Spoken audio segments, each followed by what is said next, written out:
அண்மை செய்தி. மத்திய பாஜக அரசுக்கு தமிழ் என்றால் கசப்பு, தமிழர் என்றால் வெறுப்பு என்று முதலமைச்சர் மு.க.ஸ்டாலின் தெரிவித்திருக்கிறார். விவரங்களுடன் இணைகிறார் செய்தியாளர் பாரிகார்த்திக். பாரிகார்த்திக், விவரங்கள் வழங்கலாம். வணக்கம். தமிழ்நாடு முதலமைச்சர் திரு மு.க.ஸ்டாலின் அவர்கள் தனது தொண்டர்களுக்கு எழுதியிருக்கக்கூடிய கடிதத்தில் கீழடி அகழ்வாயின் வாயிலாக தமிழர்கள் வைகை ஆற்று நாகரிகம் ஏறத்தாழ 2500 ஆண்டுகள் முதல் 3000 ஆண்டுகள் வரை பழமையானது என்றும் தெளிவாக தெரிகிறது என்றும் குறிப்பிட்டிருக்கிறார்.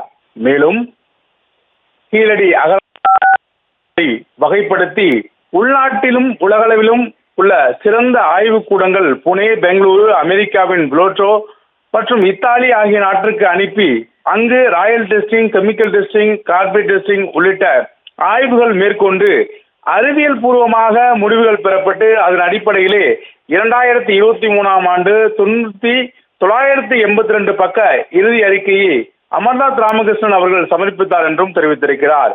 மேலும் இந்த ஆய்வுகள் அறிவியல் பூர்வமான முடிவுகள் கிடைக்கப்பெற்றும் கீழடி அகழாய்வு முடிவுகளை வெளியிடாமல் காலம் தாழ்த்தி தமிழர்களுடைய பண்பாட்டு பெருமையை மறைக்க நினைக்கும் மத்திய பாஜக அரசு இறுதி அறிக்கை தாக்கல் செய்யப்பட்டு 2 ஆண்டுகள் கடந்த நிலையிலும் கூடுதல் சான்றுகள் தேவை என்று திருப்பி அனுப்பப்பட்டிருக்கிறது. இது தமிழ் பண்பாட்டின் மீதான பாஜக அரசின் அப்பட்டமான தாக்குதல் என்றும் தெரிவித்திருக்கிறார்.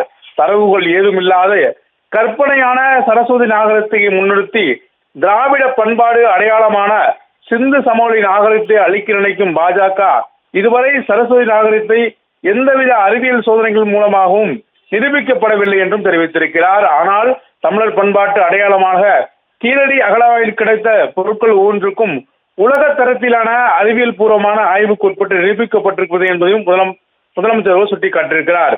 பிரதமர் மோடி தலைமையிலான மத்திய பாஜக அரசுக்கு மனது வரவில்லை என்றும் அந்த அளவுக்கு தமிழினத்தின் மீதான வெறுப்பு அந்த கட்சியின் கொள்ளையாக ஊறி கிடக்கிறது என்றும் தெரிவித்திருக்கிறார். மேலும் நேற்றைய தினம் திமுக சார்பில் மாணவரணி சார்பில் மதுரையில் ஒரு பிரம்மாண்ட ஆர்ப்பாட்டம் நடைபெற்றது.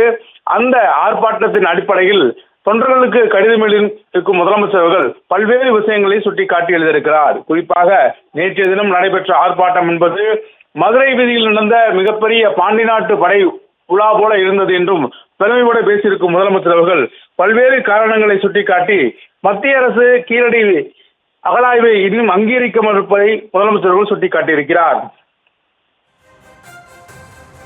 விவரங்களுக்கு நன்றி பாரிகார்த்திக்.